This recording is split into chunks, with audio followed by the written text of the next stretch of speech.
سبب وہ ذات ہے. اس ذات کی وجہ سے شیعہ اگر تو زندہ ہے تو اس ذات کی وجہ سے، اگر تو باقی ہے تو اس ذات کی وجہ سے. دوسرا، کربلا کا مقدس خون جو کربلا کے ریگستان میں بہایا گیا، اس خون کا صدقہ آج ان ہستیوں کا نام بھی زندہ ہے اور ان کے صدقے میں تو بھی زندہ ہے. حسین ابن علی کے مقدس خون کی خوشبو آج بھی آ رہی ہے. اور تیسرا وہ خطبہ جو شہادت حسین کے بعد سید الساجدین نے اور مخدرات عصمت نے درباروں میں، بازاروں میں خطبات دیے. میں انشاءاللہ کوئی درمیان میں عرض کروں گا اس مخدومہ کے بارے میں کہ جن کے خطبات سے آج تشیع کو تقویت ملی ہوئی ہے. فقط ایک جملہ عرض کرتا ہوں.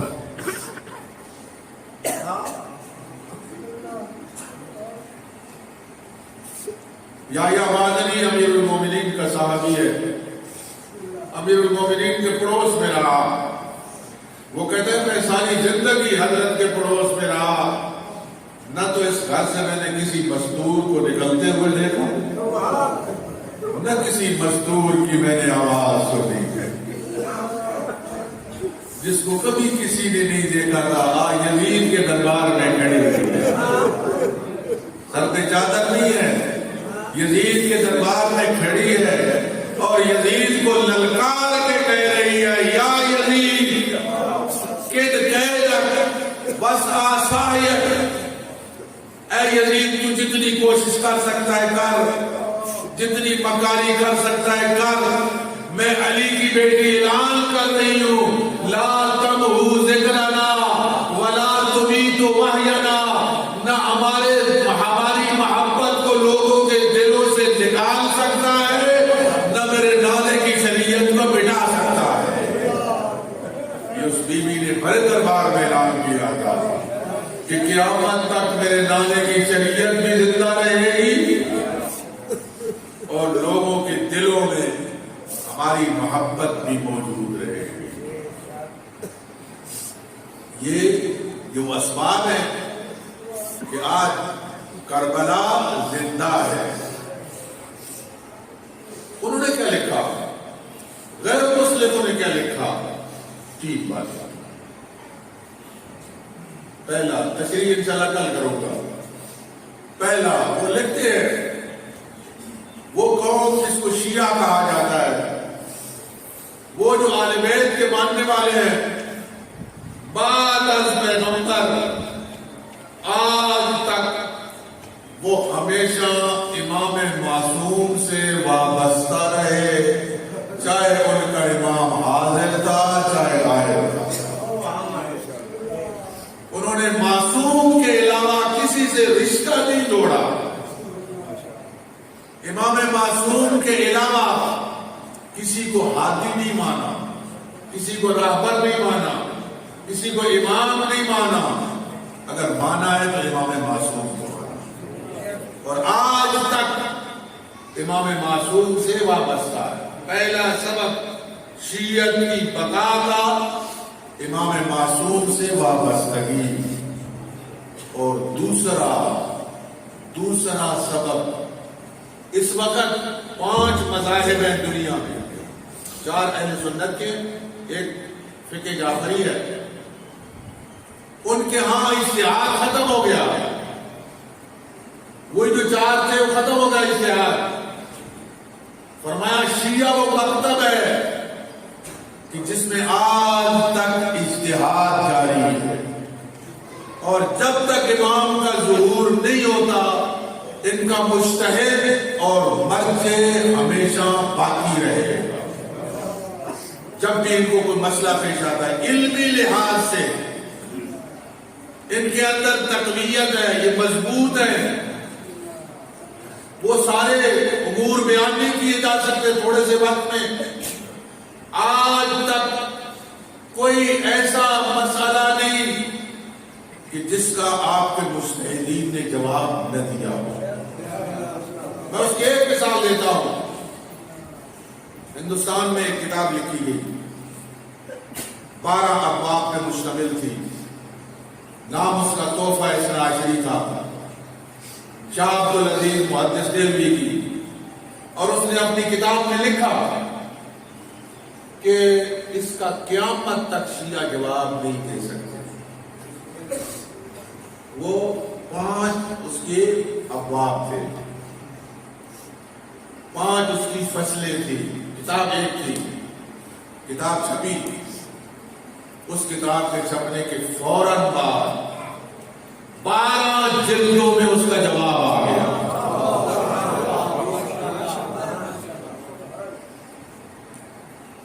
اب ہوا کیا؟ وہ جو کاتب تھا وہ مومن تھا، وہ جو مسودہ اس کو دیتا تھا رات کو شیعہ اہل نجین کو جا کے دے دیتا تھا۔ شیعہ اہل نجین ساری رات جاگ کے اس کو نوٹ کرتے اور پھر اس کا جواب لکھ کے آگے کاتب کو دے دیتے۔ یعنی جس نے دعویٰ یہ کیا تھا کہ قیامت تک کوئی شیعہ اس کتاب کا جواب نہیں دے سکے گا، وہ کتاب چھپی تو ابقات الانوار نامی کتاب 12 جلدوں میں اس کا جواب چھپ گئی۔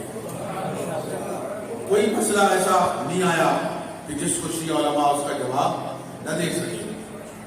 2 سبب۔ تیسرا سبب لکھتے ہیں عزاداری سے شیعت کی بقا کا عام سبب عزاداری سید الشہداء، عزاداری سید الشہداء کی وجہ سے، عزاداری سید الشہداء کا وہی مقصد ہے جو سید الشہداء کی قربانی کا مقصد ہے۔ اس مقصد کے لیے سید الشہداء نے قربانی دی ہے۔ عزاداری سید الشہداء اسی مقصد کے لیے منعقد کی جائے، اور یاد رکھیں عزاداری سید الشہداء جتنی اسلامی اصولوں کے تحت ہوگی اتنی زیادہ مؤثر ترین ہوگی۔ آج دنیا میں جہاں جہاں حسین ابن علی کا ذکر ہو رہا ہے، 10 دن یہاں اور 8 ربیع الاول تک آپ پورے علاقے میں جائیں گے، مجالس میں آپ شرکت کریں گے۔ 8 ربیع الاول کو تھوڑا سا حساب کر لینا کہ عزاداری سید الشہداء کا میرے اوپر کیا اثر ہوا۔ امام خمینی رحمۃ اللہ علیہ اپنے خطبہ میں فرماتے ہیں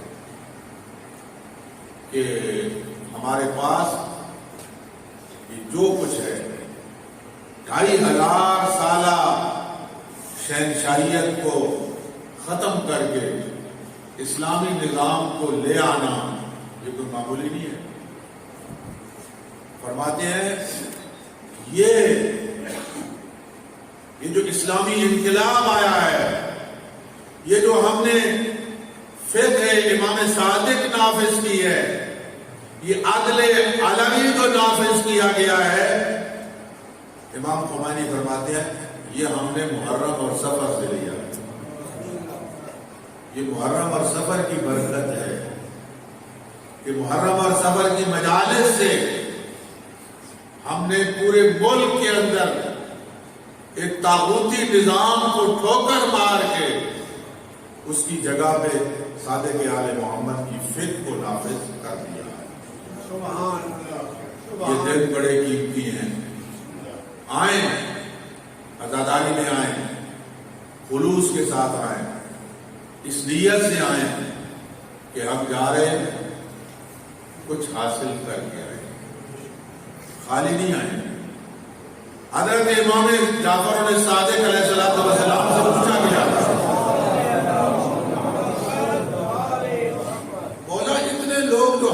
جاتے ہیں کوئی اس کا کوئی ایسی کسوٹی ہے کہ پتہ چل جائے کہ کس کا حج قبول ہے اور کس کا قبول نہیں ہے؟ یہ دنیا تو ساری جا رہی ہے اس کے اوپر، اور 5-6-7 روپیہ لگا کے جا رہے ہیں، تو کیا ہر بندے کا حج قبول ہوتا ہے؟ فرمایا نہیں۔ تو پر کیسے پتہ چلے گا کہ یہ جو حج کر کے آیا ہے اس کا حج قبول ہے یا نہیں؟ امام علیہ السلام نے ایک فارمولہ بتایا، ایک اصول بتایا، ایک کلیہ بتایا۔ فرمایا دیکھو، حج سے واپس آنے کے بعد جس کی حج کے بعد کی زندگی اور پہلی زندگی میں تبدیلی آ جائے، سمجھنا اس کا حج قبول ہے۔ بعد کی زندگی اور پہلی کی زندگی میں عرض کروں گا، عزاداران مظلوم کربلا، عاشور کے بعد کی زندگی اور اس سے پہلے والی زندگی میں فرق آنا چاہیے، تبدیلی آنی چاہیے۔ اگر تبدیلی آ گئی تو میرا محرم بھی کامیاب، آپ کی عزاداری بھی، اور اگر کوئی تبدیلی نہ آئی تو مجمع کی کثرت جتنی بھی ہو، قلت ہو، وہ معیار نہیں۔ معیار یہ ہے کہ اثر کتنا ہوا ہے۔ اس چیز کو مد نظر رکھیں، ہم نے کیا حاصل کیا ہے عزاداری سید الشہداء۔ ظاہر ہے 3 چیزوں میں سے کوئی ایک چیز بیان ہو، یا عقائد، یا اخلاقیات، یا آقا۔ اس کے علاوہ مسائل ہوتے ہیں۔ یہ 3 جو ہیں ان میں دیکھیں کہ جو بیان کیا جا رہا ہے کون سی چیز میرے اندر نہیں ہے۔ جو میرے اندر نہیں ہے میں تہیہ کروں، اب میں بھولا ہوا تھا، اب بھٹکا ہوا تھا، مجھے پتہ نہیں تھا، آج پتہ چل گیا۔ میرا مالک گزشتہ کی تو معافی دے، آئندہ میں احتیاط کروں۔ چند مجلسوں میں جانے کے بعد حسین بن علی کے حقیقی شیعہ بن جائے۔ دوستو عزیزو، سارے اہل بیت کے عقیدت مند سب کو سرور کائنات سے عقیدت، مولا امیر سے عقیدت، اہل بیت علیہ الصلوۃ والسلام سے عقیدت۔ ہمیں لاکھ عقیدت ہو پیغمبر خاتم سے، مگر اتنی نہیں ہو سکتی جتنی حسین کو اپنے نانا سے۔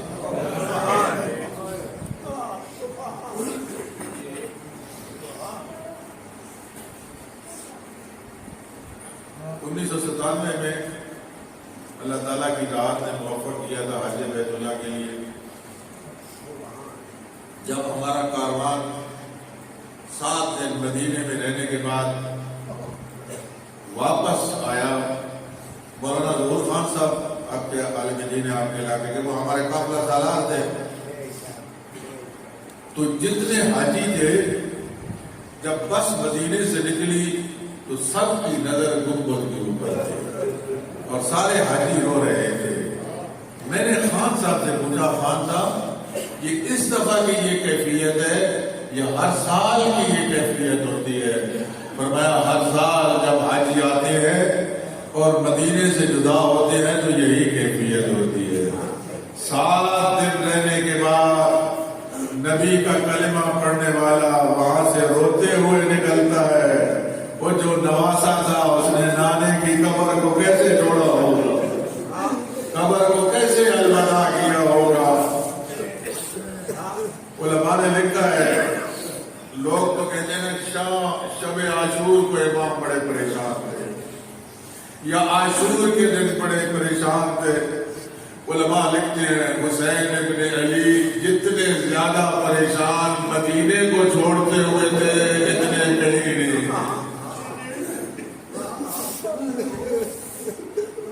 3 راتیں کبھی نانا کی مزار پہ جاتے ہیں، کبھی بابا اپنے اپنے کی مزار پہ جاتے ہیں، کبھی بھائی حسن کی مزار پہ جاتے ہیں۔ 3 راتیں حسین ابن علی نے جاگ کے گزارے۔ نانا کی مزار پہ بیٹھے بیٹھے عبادت کرتے کرتے آنکھ لگ گئی۔ ڈاکٹر کبھی سادے کہتے ہیں، نانا کو خطاب کر کے کہا، نانا کی زیارت ہوئی، نانا اس قبر سے جو میں زندہ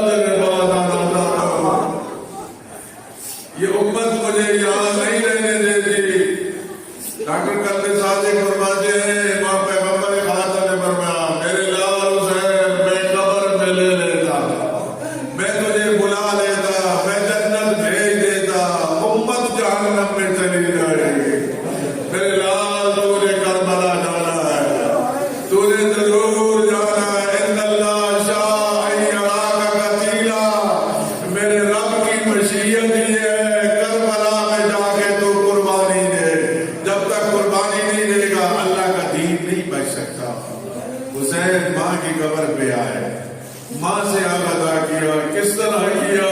نظرو ماں سے بیٹا کس طرح الوداع کرتا ہے، بھائی سے الوداع کیا۔ پیغمبر خاتم نے بھی ہجرت کی تھی، پیغمبر خاتم نے مکہ سے ہجرت کی تھی۔ پیغمبر جب چلے تھے مڑ مڑ کے مکے کی دیواروں کو دیکھتے تھے۔ اگر کوئی مکے کا بندہ وہاں مدینے آتا پوچھتے تھے فلاں درخت کھڑا ہوا ہے، میں تو کہوں گا یا رسول اللہ آپ کو درختوں سے محبت تھی، حسین کو آپ کی کمر سے محبت تھی۔ یا رسول اللہ اللہ نے آپ سے وعدہ کیا تھا میرا حبیب میں تجھے فاتح بنا کے لاؤں گا۔ حسین کو نانا نے بتایا تھا میرے لال حسین تم جا رہے ہو، تم نے واپس نہیں آنا۔ ان اللہ شاء یراک کا قتیلا، لوگ آئے، لوگوں نے آ کے روکا مولا عراق نہ جائے۔ محمد ابن حنفیہ آئے، مولا نہ جائیں، عراق والوں نے ہمارے بابا کے ساتھ اچھا سلوک نہیں کیا۔ فرمایا میں سوچوں گا۔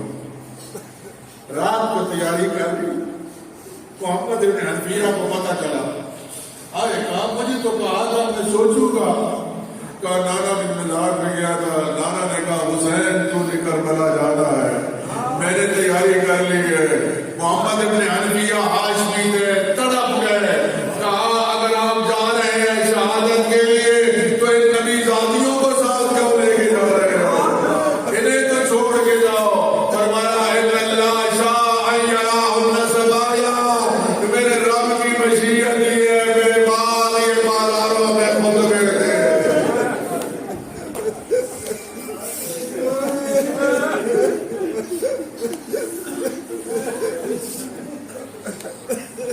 امیر المومنین نے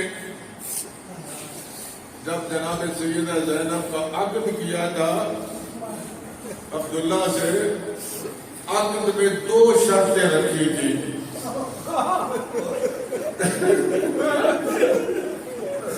عبداللہ میری بیٹی کو بھائی سے بڑی محبت ہے، عبداللہ تو روز اجازت دے گا میری بیٹی بھائی سے ملنے کے لیے آئے گی۔ عبداللہ اگر حسین نے کوئی سفر کیا اور بہن کو ساتھ لے جانا چاہا، عبداللہ تو نہیں رکاوٹ بنے گا، تو نہیں رکاوٹ بنے گا۔ ازادہ ادھر سے تیاری ہوئی، ادھر جناب زینب کبریٰ کو پتہ چلا کہ بھائی نے تیاری کی کر لی ہے۔ مولانا سید محمد یار شاہ صاحب فرماتے ہیں جلدی جلدی چلی، گھر سے چادر لے کے چلی اور آئی، بھائی کے گلے میں بائیں ڈال کے اور رونا شروع کیا، بھیا حسین مجھے چھوڑ کے جا رہے ہو، مجھے یہاں چھوڑ کے جا رہے ہو، میں اکیلی کیا کروں گی؟ کہا بھیا حسین آپ ٹھہر جائیں، شریعت کی پابند تھی، علی کی بیٹی شریعت کی پابند تھی۔ کہا بھیا آپ ٹھہرے، میں جاؤں اپنے شوہر سے اجازت لے آؤں، میں جاؤں شوہر سے اجازت لے آؤں۔ آئی جناب عبداللہ سے کہا عبداللہ تو میرا شوہر ہے، تو میرا حاکم ہے، عبداللہ تجھے حق ہے تو مجھے اجازت دے یا نہ دے۔ عبداللہ میرا بھائی سفر میں جا رہا ہے، میں بھائی کے بغیر زندہ نہیں رہ سکتی، عبداللہ مجھے اجازت دے دے۔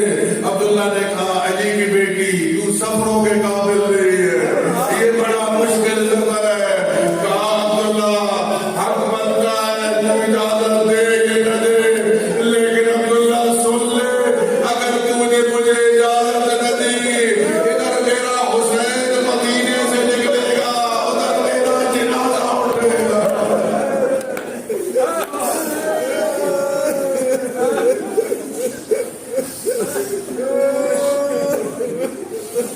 اللہ تعالیٰ آپ کی اداکاری کو قبول فرمائے، اللہ ہم سب کے گناہ معاف فرمائے۔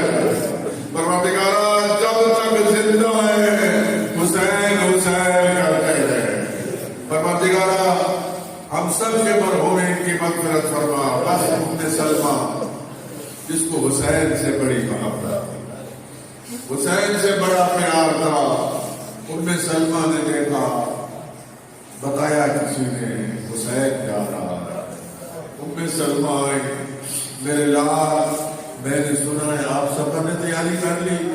ہاں نانی اماں میں جا رہا ہوں. کہا میرے لال حسین عراق نہ جانا, عراق نہ جانا, تیرے نانا نے مجھے بتایا ہے میرا یہ نوازا کربلا کے میدان میں 3 دنوں کا پیاسا شہید ہوگا. فرمایا نانی اماں کیا تم سمجھتی ہو کہ میں لا علمی میں جا رہا ہوں؟ نانی اماں تم سمجھتی ہو کہ مجھے علم نہیں ہے؟ نانی اماں مجھے اپنی شہادت کا مقام پتا ہے کہ میری شہادت کہاں ہونی ہے. اگر تم چاہو تو میں تمہیں اس مقام کی زیارت کرا سکتا ہوں. ام سلمہ نے کہا حسین میں نے اس دلیل کے بڑے فضائل سنے. امام نے ایک ہاتھ نیچے کیا, پھر ایک ہاتھ بلند کیا, باقی زمینیں پست ہوئی, کربلا کی زمین بلند ہوئی. اب امام نے اپنے مسائل پڑھنے شروع کیے. نانی اماں یہ دریا دیکھو جو بہ رہا ہے, یہاں ہر کوئی پانی پیے گا. نانی اماں تیرا نوازا نہیں پی سکے گا. اس نہر فرات کا کنارہ دیکھو, یہ وہ جگہ ہے جہاں میرے عباس کے بازو گلے ہوئے ہیں. یہ نصیب دیکھو, یہ وہ جگہ ہے جہاں میرا علی اکبر گھوڑے کی نیند زمین پہ آئے گا. نانی اماں یہ وہ جگہ ہے جہاں میرے قاصد کی لاش پامال ہوگی.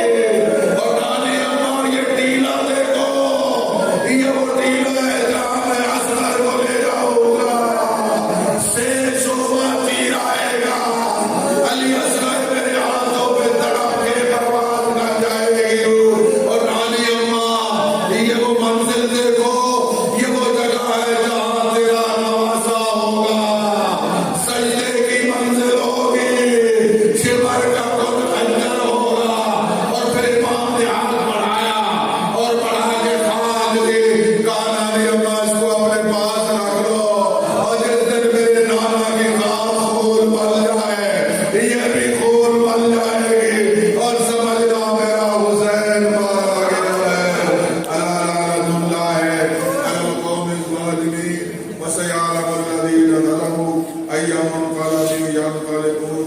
نسألك وندعو باسمك العزيز الأعز الأجل الأكرم بك يا الله يا الله يا الله يا الله يا الله يا رحمن يا رحيم يا مقلب القلوب ثبت قلوبنا على دينك يا مدبر الليل والنهار يا محول الحول والأحوال حول حالنا إلى أحسن الحال.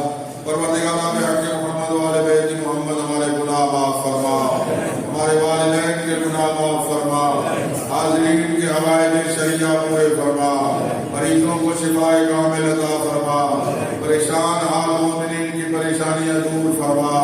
پروردگار اس عالمی وبا کو ختم فرما. بحق محمد والے بیت محمد اس ادارے کے مرحومین جو دنیا سے رخصت ہو گئے انہیں جوار معصومین میں جگہ عطا فرما. جو موجود ہیں ان کی توفیقات خیر میں اضافہ فرما. پروردگار ہمارے امام کو ہم سے راضی و خوشنود فرما. امام علیہ السلام کی دعاؤں میں شامل فرما. ربنا تقبل منا انك انت السميع العليم وتب علينا انك انت التواب الرحيم. اللهم صل على محمد وعلى